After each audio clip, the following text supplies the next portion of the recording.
mis labios y mi boca proclamará tus alabanzas. Lord, open my lips, and my mouth shall proclaim your praise. Amen.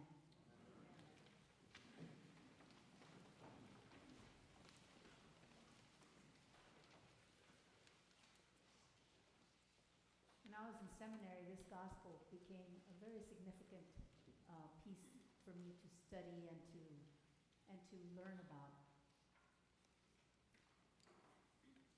It's an extraordinary piece of the gospel, and it's actually quite long for us to have this much of the gospel read during a Sunday liturgy. But I think it's kind of difficult. Maybe they couldn't decide where to cut it. So they decided to read the whole thing. But as you might have guessed from other stories in the scripture, Samaritans and Jews were somewhat distantly related, but there was this feud, I suppose you could call it, between what Samaritans believed and the way Jews believed and so forth. And so much so that they didn't mingle, they didn't speak to each other. And if you were going through Samaria, if you needed to get across, if you were Jewish, you went all the way around. I mean, you would go miles and miles out of your way not to cross through Samaria. But Jesus did. He went straight across, right through Samaria. So why did he do that? So we find him sitting next to a well, taking his rest. The apostles go off and go find some food. And this woman approaches. Now, a regular Jewish person cannot talk to even another regular Jewish woman, even his wife, in public. So not only does he break the rules by speaking to this woman, she's not Jewish, she's a Samaritan, and he speaks to her. Why did he do that? Then the conversation that they have is extraordinary. It's amazing. They have a theological discussion. He's not healing her from demons. He's not, it's not your usual encounter. She hadn't asked him for anything. It's a theological discussion. Why would he do that? And then he reveals himself to her. He tells her his identity. I am the Messiah. He very rarely does that in any of the Gospels. He very rarely says those words about himself. I am the Messiah. Very rarely. But he tells her. Why would he do that? He's breaking away from all kinds of custom, from all kinds of tradition, the rules, everything. He's breaking away from all of that. And as I was studying this, of course I had heard this story many times before, and of course it always appealed to me and so forth, but I think when I was studying in that context, I was still in the Roman Catholic Seminary. What happened to really call to me, the thing that really caused my heart to leap and just want to embrace this Jesus, this figure, this entity that breaks all these rules. I'm a little bit of a rebel, I guess, so that kind of appealed to me. But the part that really entered into my heart was where he said, I can give you living water. Living water. You'll never thirst again. And all of a sudden, that, I don't know, there was a kind of a sense of freedom, a sense of being unbound. Because, as you can imagine, I'm sitting there in a Roman Catholic seminary. You know, they weren't going to ordain me. I knew that. And quite honestly, I didn't go. so that I could be ordained. I had no models for women priests. I didn't know it was within the realm of possibility. I grew up Roman Catholic in a Mexican culture. You know, you just didn't think about those things. And all my life I'd been told I couldn't play baseball because I was a girl. I couldn't play saxophone in middle school band because I was a girl. I was always being told I couldn't do this or that or the other because I'm a girl. And so, of course, now I'm sitting there in seminary, and I knew, of course, that I was not going to be able to be ordained. But the study of this awoke something in me that began to call into question that assumption. Not that I would be ordained, but that I shouldn't be. So Jesus' ability to break through so many of the cultural taboos and the religious taboos of his time were extraordinary.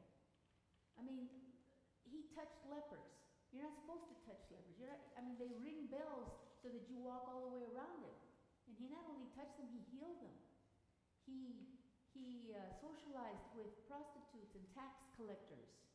You're not supposed to do that. He accepted children in their midst. And the apostles were always saying, get away from here, leave him alone.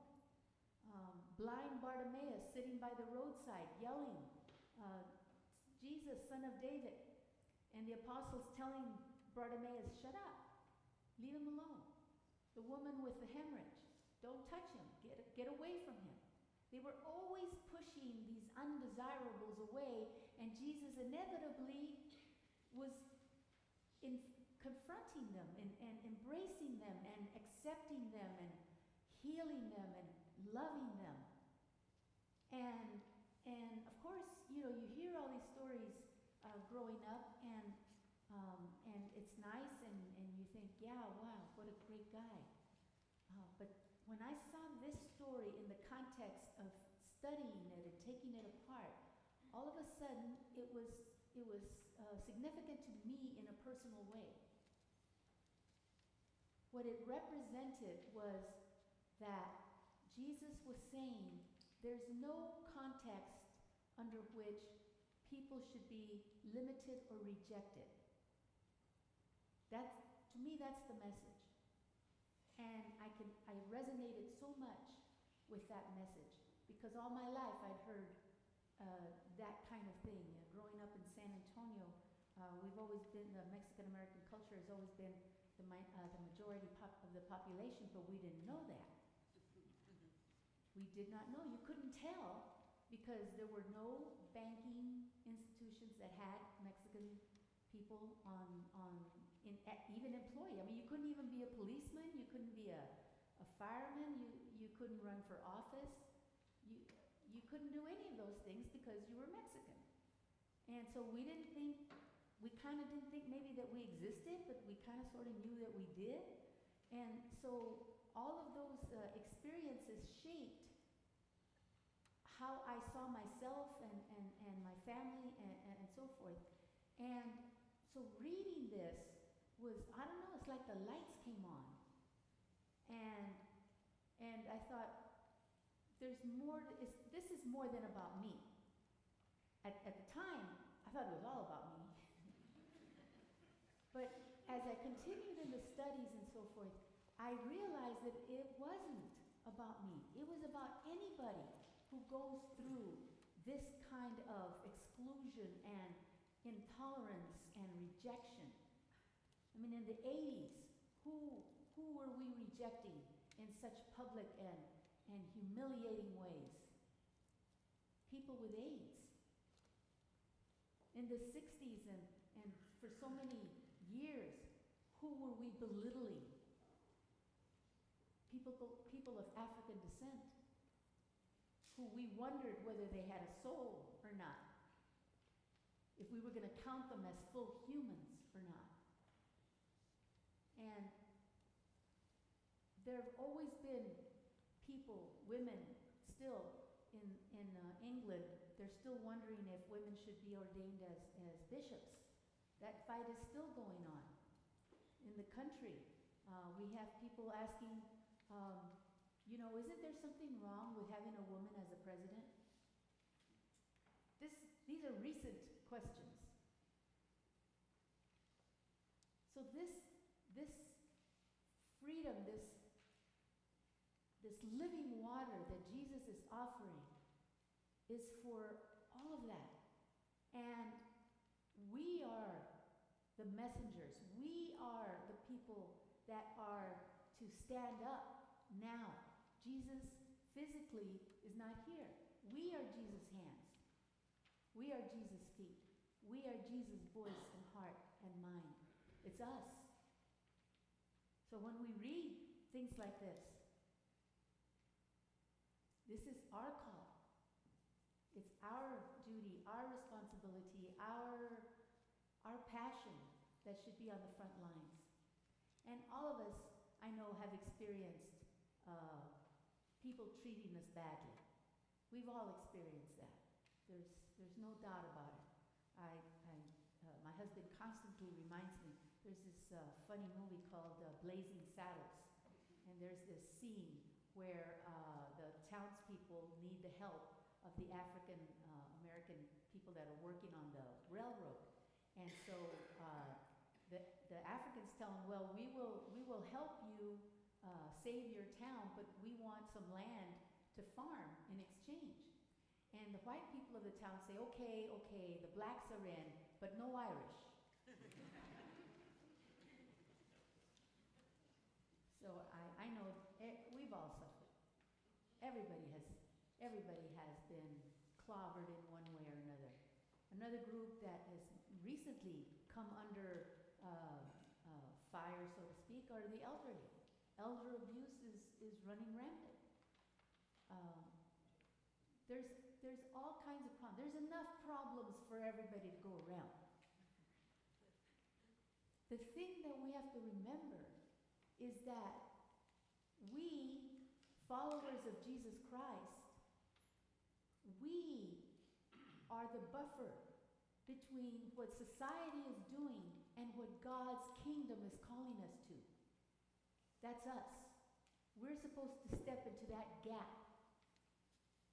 And people will know us by the fact that we stand against the cultural norms, the cultural hates and prejudices and bigotry of whatever time. Another recent group that is undergoing all kinds of bad-mouthing is poor people. I used to work with women in jail, and so I was getting to know the women, and I said, okay, so how many of you are here because you have a drug problem? About 80% raised their hand. Okay, well, how many of you are here because you wrote a bad check or you stole in some way? Several. Just about all of them raised their hand. And I said, okay, so how many of you have sold yourself, prostitution or whatever, in order to pay for your drug habit or whatever? Majority of them raised their hand. I said, okay, so how many of you are poor? Nobody.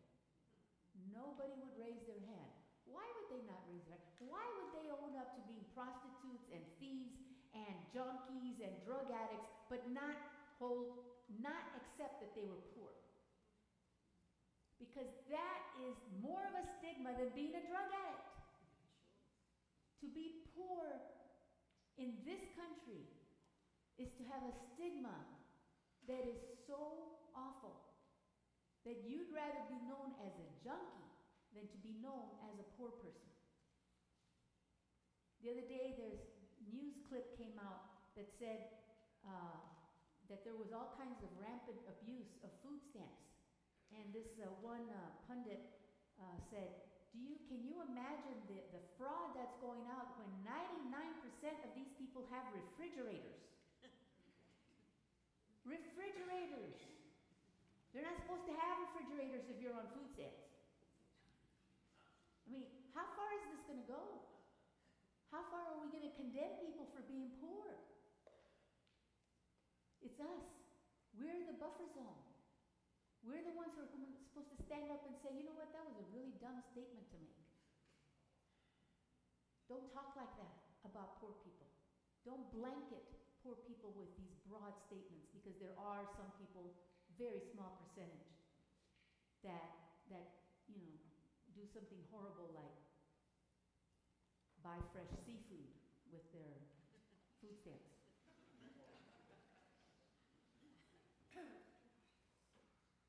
Jesus came in this extraordinary exchange with this woman as an example to show us that sometimes you have to break the rules.